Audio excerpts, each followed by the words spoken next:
Guys, welcome back to August Jaeger. Thanks for tuning in. Today's video is the first in an all-new category, namely book reviews. So I aim to read one business-related book per month where possible. I know, rock and roll lifestyle, right?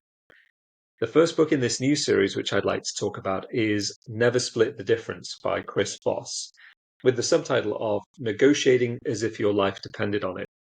Now, Chris Voss is a former FBI hostage negotiator who, along with Tahl Raz, uses his book to present powerful negotiation tactics which can quite easily be transferred from high-stakes hostage negotiation situations to those of boardroom standoffs, even scenarios where you're locked in a debate with your own children. And the book goes on to emphasize that successful negotiation is not about compromise, but about achieving the best possible outcome by understanding the psychology behind human interactions. I personally found some of the techniques introduced by Chris Voss quite illuminating and likely to deliver instant value when applied in the right situations. So, without further ado, let's work our way through the 10 chapters in this book and examine more closely what kind of arguments and theories are put forward as you go through the book.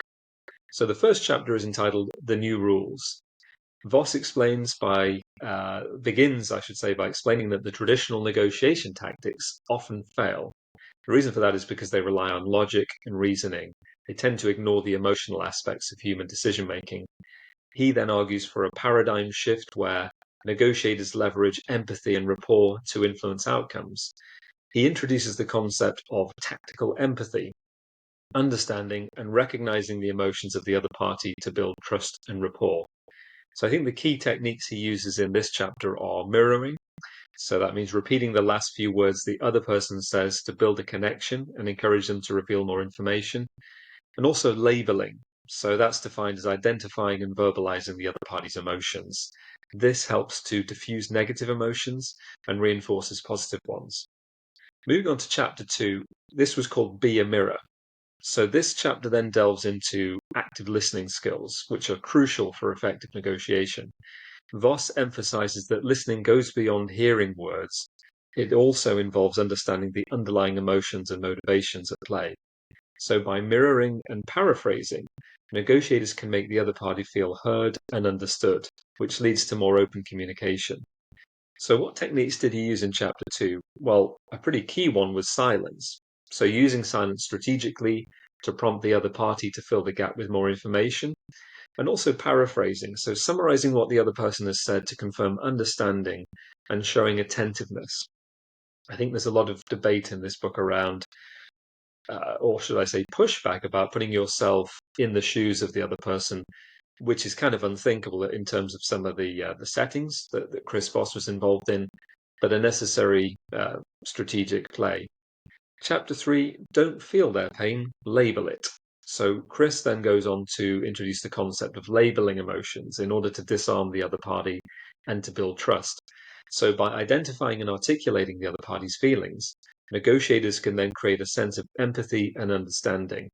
This particular technique helps in managing the emotional dynamics of the conversation. So there were two very interesting techniques that were highlighted in this chapter. One of them was, as Chris Voss calls it, the accusation audit, something I hadn't been familiar with previously, but a very, very interesting concept. So under the accusation audit approach, you're basically acknowledging any potential accusations that the other party might have against you. And the idea here is to preemptively address concerns. Labeling again was used, so using phrases like it seems like or it sounds like in order to name the emotions the other person is experiencing. Again, I found these to be particularly useful in my own negotiating conversations. Chapter 4 tells us to beware yes and master no. So Voss argues, and this is something most of our viewers will be familiar with, that yes is often a meaningless answer in negotiations, as people may say it without genuine commitment. It may just be a way to kind of say, okay, thank you, I'm in agreement, now I'm going to kind of back out of the conversation. Whereas conversely, no can be a more productive response as it provides clarity and opens the door to further discussion. Embracing no helps negotiators understand the other party's boundaries and concerns. So I think some of the techniques that were highlighted in this chapter revolved around no-orientated questions. So asking questions that are designed to elicit a no response to gain valuable insights. For example, is this a bad time to talk?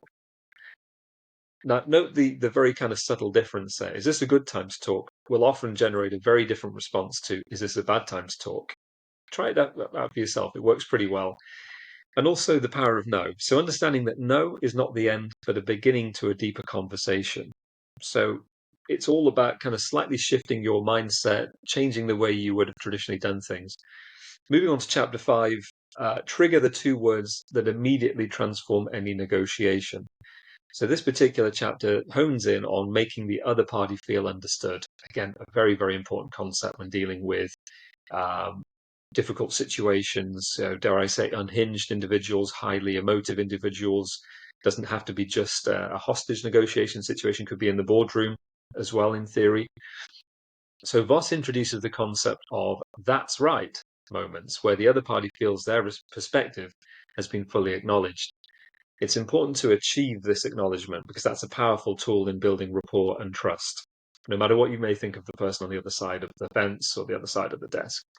So to recap the conversation, to demonstrate understanding is important, to create that's right moments, so ensuring that the other party feels completely understood and validated.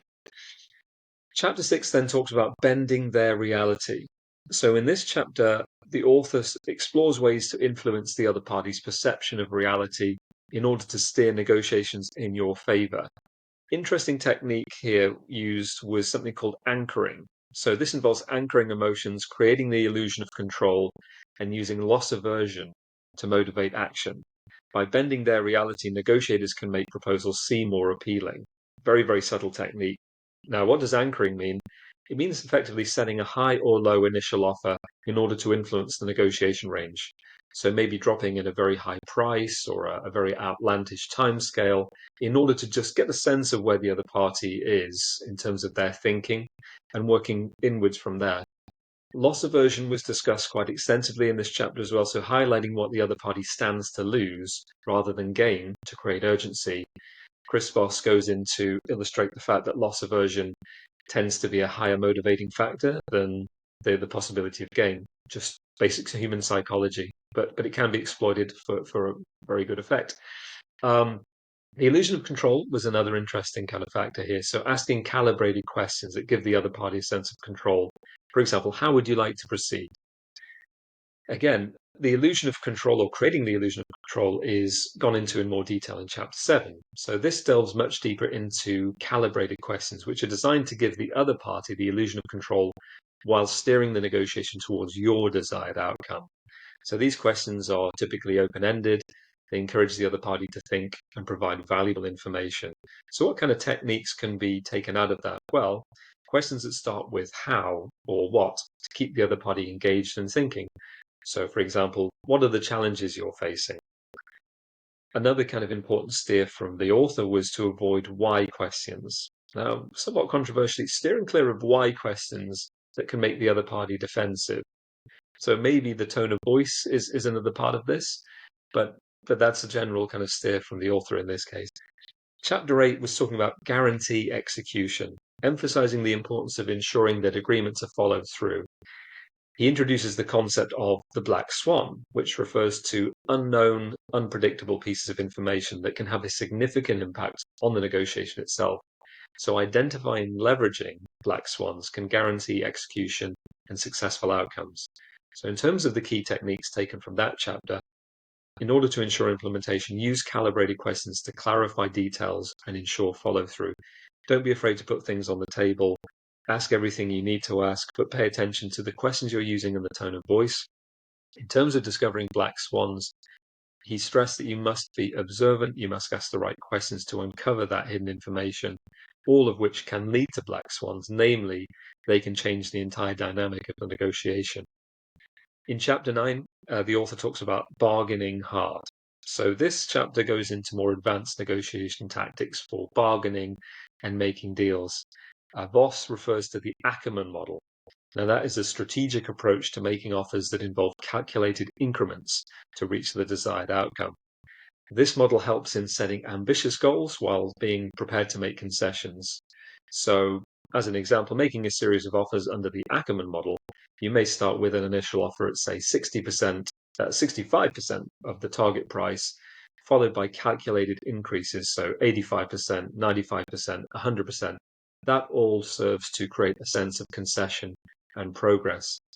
He also talked about the importance of leveraging fairness, so using fairness as a powerful motivator by framing proposals in a way that appears fair to both parties. So my conclusion, having read the book, is that it provides a pretty comprehensive guide to negotiation. It emphasizes the importance of human psychology and emotions. Voss's techniques, rooted in his experience as an FBI hostage negotiator, are practical and applicable in various situations. My takeaway was that by mastering tactical empathy, calibrated questions, and the Ackerman model, negotiators can achieve better outcomes and build stronger relationships. So I think in terms of my takeaways, I would say I learned that negotiation was much more about psychology and emotion than cold logic and hard reasoning. Tactical empathy and active listening are crucial for building rapport and trust. That may not sit well with everybody in terms of having to engage with terrorist figures or kidnappers, but Voss proved quite effectively in his book that applying the same, degrees of empathy and engagement with human beings of every shape and size was key. Embracing no and that's right moments can lead to more productive negotiations. The importance of calibrated questions and, of course, the illusion of control, which all help guide the conversation towards a more desirable outcome.